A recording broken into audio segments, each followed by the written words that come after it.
Bapak Ibu sekalian, sekarang kita sudah tahajud, ya, insyaallah. Kemudian sudah beristighfar, sudah berdoa kepada Allah, memperbanyak bacaan Quran. Tiba kemudian azan subuh berkumandang. Apa yang dilakukan oleh Rasulullah? Nah, masya Allah, ibu dan bapak sekalian, Rasulullah SAW saat azan subuh sudah memanggil, beliau menjawab panggilan azan itu, tapi masih berada di rumahnya, menunggu azan selesai. Ya. Jadi belum ke masjid, ya. Beliau berada di rumahnya, kemudian menunggu adzan selesai, lantas menunaikan 2 rakaat fajar, ya, 2 rakaat sebelum salat subuh. Bapak Ibu sekalian, ada sekitar 12 rakaat yang utama. Saya tidak akan ulang ini. Ada sekitar 12 rakaat salat sunnah yang utama sifatnya, ya. Utama itu selalu dijaga oleh para sahabat dan dipraktekkan, seringkali dipraktekkan oleh Nabi. 12 rakaat, ya. Yang pertama, 2 rakaat sebelum subuh, 4 rakaat sebelum zuhur, 2 rakaat setelah zuhur, 2 rakaat setelah maghrib, 2 rakaat setelah isya. Jelas? Baik. Dari mana dapatnya hadis itu? Ya. Kita bisa temukan misalnya di dalam hadis riwayat Muslim nomor hadis 728 dari Ummu Habibah. Ya. Beliau menyampaikan, kata Rasulullah sallallahu alaihi wasallam, beliau menyampaikan, man shalla, saya ulang, man shalla isnatai asyrata rak'atan, ya, fi yaumin wa lailatin, siapa yang menunaikan salat 12 rakaat sehari satu malam, maksudnya salat sunnah yang mengikuti yang fardu, ya, bunya lahu bihinna baitun fil jannah, maka Allah akan bangunkan baginya satu rumah di dalam surga. Siapa yang menunaikan salat sunnah yang mengiringi salat fardu sebanyak 12 rakaat, ya, dilakukan konsisten sehari semalam, ya, karena 2 rakaat sebelum subuh, ya, 4 rakaat sebelum zuhur, 2 rakaat setelah zuhur itu kan siang, ya. Kemudian 2 rakaat ba'da maghrib, 2 rakaat ba'da isya itu malam. Yang konsisten melakukan itu selama hidupnya, Allah akan bangunkan sebagai tambahan baginya satu rumah di surga. Ya. Hadis sahih riwayat Muslim nomor hadis 728.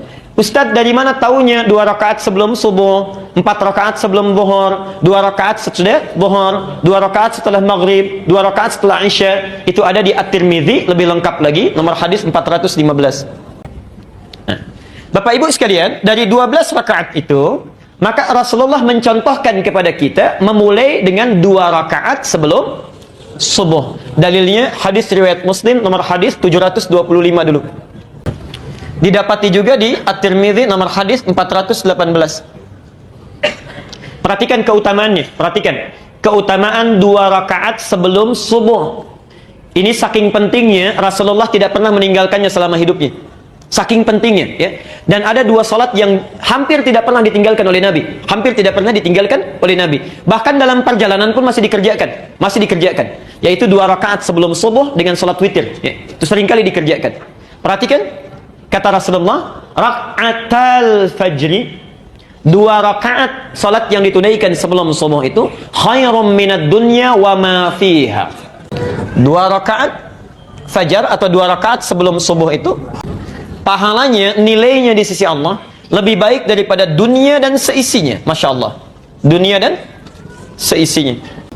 Ini semua ada dunia dan isi-isinya, ya. Kalau kita miliki itu nggak ada nilai apa-apanya dibandingkan menunaikan 2 rakaat sebelum subuh. Jadi kalau antum menunaikan 2 rakaat sebelum subuh, itu nilainya di sisi Allah lebih dibandingkan daripada dunia dan seisinya. Nggak ada nilainya, ya. Walaupun di dunia ini ada tambahan lagi orang kaya, tambah lagi orang kaya, kumpul lagi, itu nggak ada nilainya dibandingkan 2 rakaat sebelum subuh. Nah, sekarang ayo saya mau tanyakan sebentar.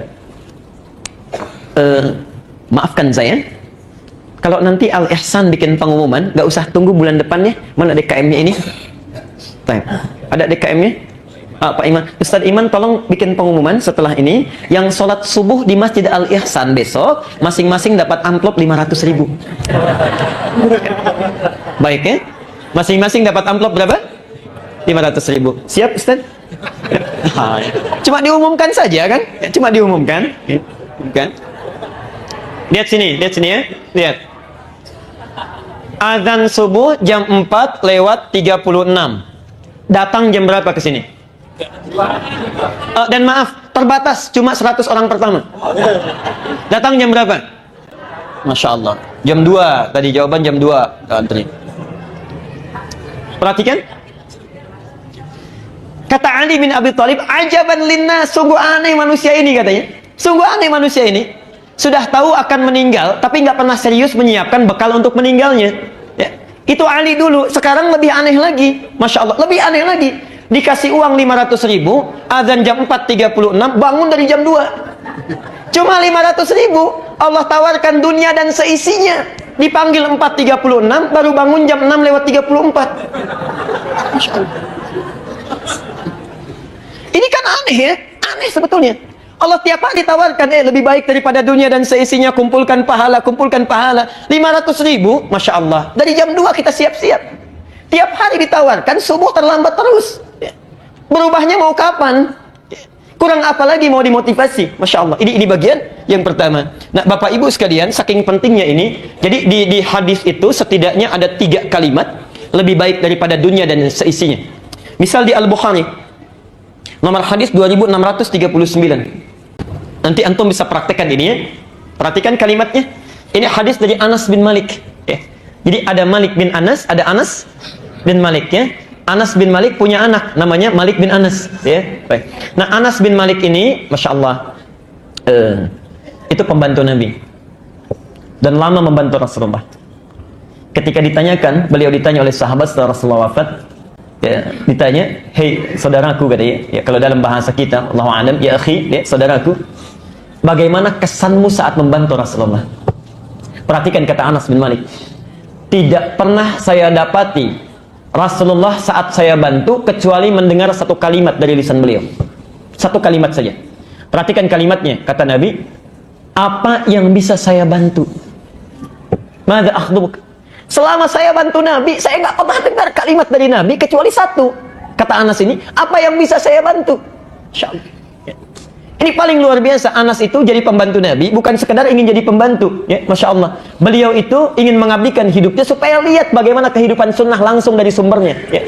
Jadi seorang tuan kan wajar minta dibuatkan kopi, cucikan piring dan sebagainya misal ya. Ini tidak pernah mengalir dari lisan Nabi, saking mulianya manusia ini, hanya mengatakan apa yang bisa saya bantu katanya. Masya Allah. Karena Nabi itu makan, Masya Allah, tempatnya dicuci sendiri. Kalau kita piringnya cuci sendiri, ya. Ada sendalnya copot, kemudian beliau sambungkan sendiri. Bajunya robek, kemudian dijahit sendiri. Ya. Orang yang dijamin masuk surga, bebas dari kesalahan. Hisabnya tidak ada hisab bagi beliau. Langsung surganya nunggu nama Muhammad. Tidak akan dibuka itu pintu surga kecuali Muhammad masuk duluan. Ya. Man ant, kata penghuni, kata penjaga surga. Muhammad, kata Rasulullah. Kata penghuni, kata penjaga surga ini, aku diperintahkan untuk tidak membuka pintu surga kecuali engkau masuk duluan. Dan Muhammad ini tidak akan pernah masuk surga kecuali menunggu umatnya semuanya masuk. Tidak masuk surga kecuali menunggu umatnya berkumpul. Ditunggu itu, kita ditunggu oleh Rasulullah. Sampai semua terkumpul baru dibimbing oleh beliau masuk surga. Muhammad sallallahu alaihi wasallam. Insyaallah. Kita yang selalu ingin bersama beliau, yang selalu mengatakan sunnahnya dan sebagainya, kita ikuti, kita praktekkan, sudahkah? Masya Allah. Ya. Sudahkah kita memulai dalam hidup? Kadang-kadang kita nuntutnya banyak, ya. Makan, berikan pada orang lain, ya, masih disisakan juga, masih dibuang juga, piringnya dibebankan pada orang lain, copot berikan pada orang lain, macam-macam. Masya Allah. Dalam hidup kita selalu mengatakan, saya ikut sunnah Nabi, ikut sunnah Nabi, ikut sunnah Nabi. Apa yang sudah kita banggakan di hadapan Rasulullah? Insya Allah. Karena itu bertakwalah kepada Allah. Hadirin sekalian, Bapak Ibu sekalian, itulah Muhammad. Kata Anas bin Malik, saya tidak pernah dengar sesuatu pun dari lisan Nabi kecuali apa yang bisa saya bantu. Muhammad sallallahu alaihi wasallam. Insyaallah. Ya. Karena itu kata Jibril alaihi salam, kata Jibril, hadis sahih dalam Mustadrak Al-Hakim, ya, sebutkan Nabi sallallahu alaihi wasallam satu kali akan naik ke mimbar, lalu turun Jibril. Kata Jibril, bu'dan, terlalu, ya, sungguh jauh dari rahmat Allah dan terlalu orang ini. Man dzukirta indahu liman dzukirta indahu falam yusalli alaihi. Orang yang disebutkan namamu Muhammad di sampingnya enggak mau salawat kepadamu, itu orang keterlaluan. Ya. Masya Allah, itu orang keterlaluan katanya. Saking sayangnya Jibril kepada Muhammad sallallahu alaihi wasallam, itu yang dipikirkan itu cuma kita, Bu, Pak, ya. Cuma kita, Masya Allah. Ya. Saya berikan misalnya 2 sampai 3 riwayat. Masya Allah, satu kali beliau sallallahu alaihi wasallam dalam hidupnya itu sedang kumpul dengan sahabatnya. Ya. Lalu kata beliau, ashtaqu bi ikhwani. Saya itu kok rindu sekali dengan saudara-saudara saya. Rindu dengan saudara-saudara saya. Sahabatnya menjawab, ya Rasulullah, alasna ikhwanik. Rasulullah, bukankah kami ini saudara-saudaramu? Ya. Kata Nabi, lastum ikhwani, ya, bal antum ashabi. Kalian ini bukan saudara saya, kalian ini sahabat-sahabat saya. Perhatikan, ikhwani humul ladzina lam yarawni walakinnahum amanu bi. Saudara saya itu orang yang nggak pernah lihat saya, tapi selalu beriman kepada saya. Orang yang tidak pernah lihat saya, percaya dengan saya. Ya. Kalau antum percaya pada orang yang kelihatan, itu wajar. Tapi percaya pada yang tidak tampak, masih yakin juga, itu yang tidak wajar. Kata Nabi, saya merindukan saudara-saudara saya ini. Antum tuh dirindukan oleh Nabi. Masa kita tidak ada kerinduan untuk bertemu dengan Rasulullah? Setidaknya tunggangi sunnahnya, insyaAllah. Bahkan demi Allah saya katakan di akhir hayatnya, hadis-hadis riwayatnya sahih. Ketika beliau akan meninggal dunia, Fudail membawakan air untuk beliau wudu. Ya, Masya Allah, Fudail itu anak pertama daripada Abbas. Abbas punya dua anak, yang paling populer laki-laki, satu namanya Fudail, yang kedua namanya Abdullah. Abdullah hidup di bawah naungan Rasulullah sampai beliau jadi penghafal Quran, penafsir Quran. Fudail kakaknya, saat Rasulullah akan wafat, beliau yang membawakan air wudunya. Ya. Dalam pangkuan Aisyah radhiyallahu anha, sampingnya ada Ali, ya. Sampingnya ada Fatimah, yang dipanggil bukan Aisyah, bukan Ali, bukan Fatimah. Ummati, ummati, ummati. Mau meninggal pun masih antum yang disebut itu. Ya, insyaallah. Jadi kata Jibril alaihissalam, bu'dan, keterlaluan itu orang, liman dzukirta 'indahu falam yusalli alaihi. Disebutkan namamu, salawat saja dia tidak berkenan. Jadi tidak mampu kita membalas jasanya Rasulullah SAW. Setidaknya kalau anda tidak bisa balas itu, salawatlah kepada beliau. Dan dalam salawat pun masih diberikan pahala juga. Man shalla alayya salatan wahidah sallallahu alaihi ashra. Masya Allah. Siapa yang salawat satu kali saja, aku tidak butuh itu. Ya, cuma dengan salawat itu Allah akan memberikan 10 kali lipat kebaikan kepada orang itu. Ya. Di Bapak Ibu sekalian, itulah Muhammad sallallahu alaihi wasallam. Nah, kata Anas bin Malik, la ghadwatun fi sabilillah. Ya. Aktivitas baik yang dilakukan karena Allah dari pagi sampai dengan maghrib, au rauhatun, atau aktivitasnya dari siang sampai maghrib tapi semua karena Allah. Misal, makannya karena Allah, minumnya karena Allah, kerjanya karena Allah, mau makan bismillah, mau minum bismillah, mau kerja bismillah. Perhatikan, khairum minad dunya wa ma fiha. Itu lebih baik daripada punya seluruh isi dunia ini. Ya. Kalimat ujungnya sama, ya. Jadi antum misalnya mulai besok bangun tidur, ya, atau sekarang masih ada kesempatannya, kalau dari pagi disebut ghadwah, ya, ghadwah sampai dengan maghrib. Kalau dari siang sampai dengan maghrib disebut rauhah. Kalau semua aktivitas kita diniatkan karena Allah, makannya bismillah karena Allah, minumnya bismillah karena Allah, kerjanya karena Allah, rawat anak karena Allah, itu kata Anas bin Malik, sabda Rasulullah, khairum minad dunya wa ma fiha. Apa balasan bagi orang ini? Dari Sa'ad As-Sa'adi. Sa'ad As-Sa'adi di Al-Bukhari masih hadisnya. Nomor hadis 3078. Perhatikan. Maudhi'us sautin fil jannah. Ya. Orang ini akan dibalas dengan pahala yang berlimpah. Tempat pecut saja, tempat pecut, ya. Tempat pecutnya sesuatu yang tersimpan di surga, untuk ilustrasi saja, khairum minad dunya wa ma fiha. Jadi kalau tukang delman punya pecutan disimpan di tempatnya, itu kalau ada di surga lebih bagus daripada dunia dan seisinya. Apalagi minumannya, apalagi gelasnya, apalagi keadaannya. Ya. Jadi kalau sudah semua diterangkan, antum tinggal tunggangi, keluarkan. Ya. Catat amalannya apa yang dilakukan.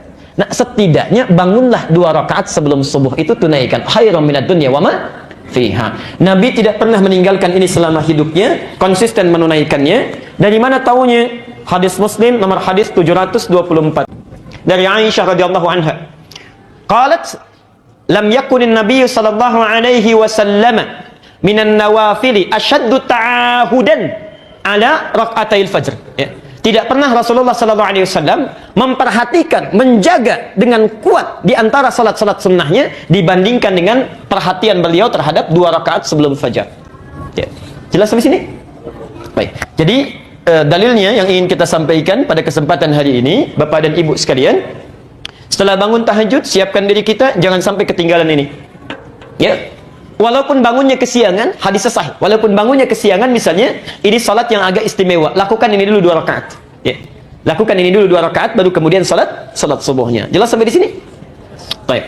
Yang terakhir, lalu kita berhenti dulu di sini. Yang terakhir, di mana Nabi mengerjakannya? Di masjid atau di rumah? Ya. Dari mana taunya? Nah, ini persoalan. Ayo, yang bilang di rumah angkat tangan. Berapa? Yang bilang di masjid angkat tangan. Oh, yang tidak angkat tidak jelas nih semuanya, ya. Alhamdulillah. Perhatikan sini. Ya, kita lihat hadisnya dulu ya. Ada di hadis Zaid, setidaknya 3 hadis kita kumpulkan ya. 3 hadis kita kumpulkan. Satu dari Zaid bin Thabit, orang-orangnya. Satu Zaid bin Thabit. Dari Zaid bin Thabit ada 3 hadis. Nah, rumus dalam ilmu hadis, kalau ada satu amalan sifatnya, dalilnya cuma satu, contohnya satu, artinya itu contoh yang paling jelas. Tidak boleh kita mengambil cara lain-lain lagi ya. Tidak perlu kreatif. Jadi kalau misalnya satu amalan, hadisnya satu, contohnya satu, prakteknya. Jangan cari dalil lain lagi, jangan cari contoh yang lain lagi. Ini yang paling bagus, gak usah kreatif. Ya. Contoh, lihat sini. Hadis dalam sholat, saat mengangkat tangan itu, sampai dengan meletakkan di dada, misalnya, dari takbir. Kalau cara takbirnya ada 2. Dari yang sejajar dengan bahu, hadwaman kibaihi, kemudian sejajar dengan daun telinga. Tapi sama semua, saat mengangkat sampai dengan meletakkan, itu cuma satu cara. Dalilnya sahih, ya, kemudian contohnya satu, Allahu Akbar. Kalau dalam satu praktek, contohnya satu, dalilnya satu, artinya semua orang bisa melakukannya. Tidak terbuka peluang untuk menampilkan kreativitas kita. Jadi nggak usah kreatif. Ya. Begitu antum angkat misalnya, kan nggak enak. Masa sama manusia kanan dulu, sama Allah kiri dulu. Ini harus agak sedikit pendekatannya berbeda. Ya. Allah, Akbar. Kita putar sedikit ya, supaya kanan duluan masuk, kemudian baru kiri. Itu nggak usah kreatif ya. Nanti kita capek sendiri itu. Ya. Antum capek sendiri. Kalau sudah jelas ada, nggak usah cari-cari yang lain. Ya, direpot. Kelihatan seseorang dibahas, cari dalilnya, diseminarkan, ya, di stadium generalkan, nggak akan ketemu. Jadi capek-capek sendiri. Ya. Tapi kalau dalam satu praktek misalnya, lebih daripada satu hadis, jangan ditafsirkan dari satu hadis saja. Kumpulkan semuanya. Ya. Nanti banyak prakteknya. Misal tentang ini saja minimal ada 3 hadis tentang persoalan kita. Ya. Doa mengangkat tangan ada 30 hadis. Bacaan bismillah 70 hadis. Ya, Masya Allah. Isbal ada 143 hadis. Kumpulkan dulu. Baru kita lihat. Ya. Satu, Zaid bin Sabit. Kemudian Jabir bin Abdullah. Yang ketiga, Abdullah bin Zaid. Ini antum bisa temukan hadisnya di An-Nasai 1133, kemudian bisa dilihat di silsilah hadis sahihah nomor hadis 1508. Baik. Bapak Ibu sekalian, saya bacakan hadisnya dari Zaid dulu ya. Qala Rasulullah sallallahu alaihi wasallam, Rasulullah sallallahu alaihi wasallam satu kali bersabda ya, di orang-orang itu pada salat sunnah di masjid, lalu Nabi menyampaikan, "Shallu ayyuhan nasi fi buyutikum." Hei orang-orang, kata Rasulullah, ayo cepat salat di rumah aja, di rumah ya. Fa inna afdhala salatil mar'i fi baitihi illa al-maktubah. Salat yang terbaik yang dilakukan oleh setiap orang itu lebih bagus di rumahnya, kecuali salat yang fardu, salat wajib ya. Di salat sunnah ya, dari hadis ini sebaiknya dilakukan di mana? Di rumah ya. Adapun salat fardu sebaiknya dilakukan di mana? Di masjid, melalui hadis ini ya. Ya Rasulullah, apakah qobliyah saja? Ya, apakah qobliyah saja? Tidak. Ternyata ba'diyah juga sebaiknya dilakukan di rumah. Hadis dari Jabir yang ini bin Abdullah. Ya, hadis dari Jabir bin Abdullah. Kata Rasulullah sallallahu alaihi wasallam, "Idza qada ahadukumus shalah fi masjidihi." Idza qada ahadukumus shalata fi masjidihi. Kalau seseorang telah menunaikan salat fardu di masjidnya, perhatikan, sudah salat fardu di masjidnya, maka tunaikan, bahasa hadis, faj'al fi baitihi nasiban min salati ya. Maka jadikan sisa salatnya itu di rumahnya. Jadikan sisa salatnya di rumahnya. Fa innallaha ja'ilun fi baitihi bis shalah khaira. Karena sungguh Allah Subhanahu wa taala akan memberikan kebaikan-kebaikan pada sisa salatnya itu saat dia berada di rumahnya ya. Jadi maksudnya kata para ulama, supaya di rumah itu banyak tempat sujudnya. Ya, ramai dengan ibadah, itu yang akan nanti memberikan kesaksian pada kita di akhirat nanti. Karena mulut terkunci, tangan diikat, cuma nanti benda-benda yang bersaksi kepada Allah. Idza zulzilatil ardu, kemudian wa akhrajatil ardu wa qala al insanu, ayat keempatnya, yauma idzin tuhadditsu. Nah, jadi kata Al-Quran, saat bumi ini digoncangkan hancur seluruhnya, manusia pada keheranan, ada apa ini, diwafatkan semuanya, dibangkitkan, semuanya akan diam. Yang bersaksi itu tempat-tempat dan benda-benda yang kita pijak. Yauma idzin tuhadditsu akhbaraha. Ya, benda menceritakan apa yang terjadi. Perhatikan, antum salat di rumah, karpetnya sudah kita sediakan, dipakai salat, itu nanti yang akan bilang kepada kita, ya Allah, saya pernah dipakai sujud oleh orang ini, tanggal sekian, bulan sekian, jam sekian ya. Masya Allah. Jadi jangan hanya ramaikan di masjid, rumah pun ramaikan ya. Karena itu ada saran dari para ulama, ini saran sangat bagus Bu ya, Pak.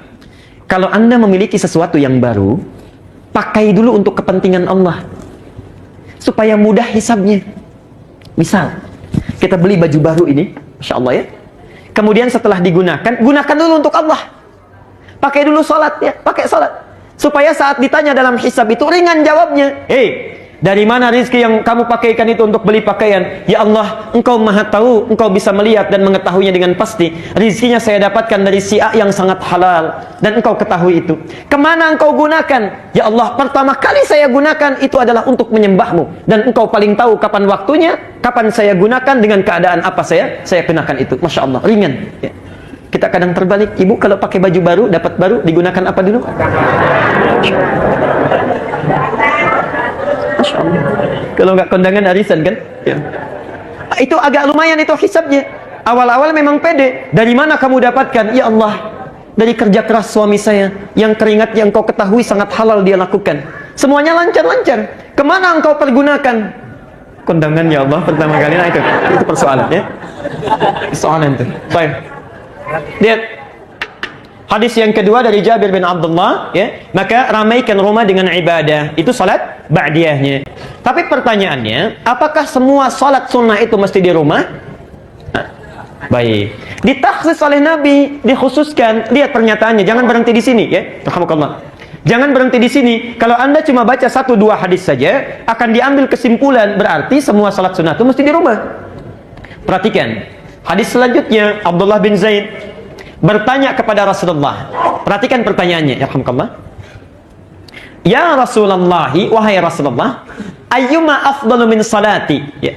Mana yang paling afdal di antara salat saya? Hal salati fil bait amil fil masjid? Am fil masjid? Apakah salat yang saya lakukan di rumah saya atau di masjid? Ya. Apakah salat yang saya lakukan di rumah saya atau di masjid? Karena beliau melihat Rasulullah itu sunnahnya di rumah, kemudian baru ke masjid. Dijawab oleh Nabi. Perhatikan. Lihat jawabannya ya. Ala tara amma aqrabu min baiti? Ya. Ala tara amma aqrabu baiti min masjid? Maaf. Ala tara amma aqrabul baiti min masjid? Tidakkah engkau lihat jarak antara rumahku dengan masjid sedekat apa? Tidakkah engkau lihat jarak antara rumahku dengan masjid sedekat apa? Jelas sampai sini? Jelas ya? Pak, belum selesai kalimatnya. Belum selesai. Maka tunaikanlah salatmu di rumah, bila tempatmu itu dekat dengan masjid. Ini kalimatnya. Saya mau tanya, maaf, rumah Nabi di mana? Kalau ini masjid, rumah Nabi ya di sini, belakang. Baik, ini isyarat yang cerdas untuk kita baca. Sunnahnya dilakukan di rumah kalau rumahnya dekat dengan masjid. Kalau rumah antum jauh dari masjid, jangan maksa. Dari Tambun ingin hadir kuliah subuh ke sini, sholat sunnahnya di sini, nyampe sini kapan? Ya, baik. Jelas sampai sini? Oke. Jadi kita selesai dulu sampai di sini. Kesimpulannya, Bapak Ibu sekalian, amalan Rasulullah SAW, ya, begitu selesai beliau menunaikan tahajudnya, itu sampai pada waktu fajar. Jangan sampai tertinggal 2 rakaat fajar ini karena sangat penting dalam kehidupan kita. Kemudian selebihnya, bila antum rumahnya dekat dengan masjid, maka yang paling utama lakukan di rumah. Kemudian tunaikan salat wajibnya di masjid. Bila sekiranya rumah kita jauh dari masjid, maka alangkah lebih baik itu bisa ditunaikan di masjid secara bersamaan. Dan maaf, ini penting saya garis bawahi. Sekali lagi, penting saya garis bawahi. Salat qabliyah sifatnya cepat, ya. Jadi jangan terlalu lama antum, ya. Bacanya jangan terlalu yang panjang-panjang, singkat aja. Nabi seringkali membaca Al-Kafirun dengan Al-Ikhlas. Kata Aisyah, sampai-sampai saya tidak tahu kapan Rasulullah baca Al-Fatihahnya. Ya. Jadi jangan lama-lama kalau baca, kalau menunaikan salat qabliyah. Ya. Baik.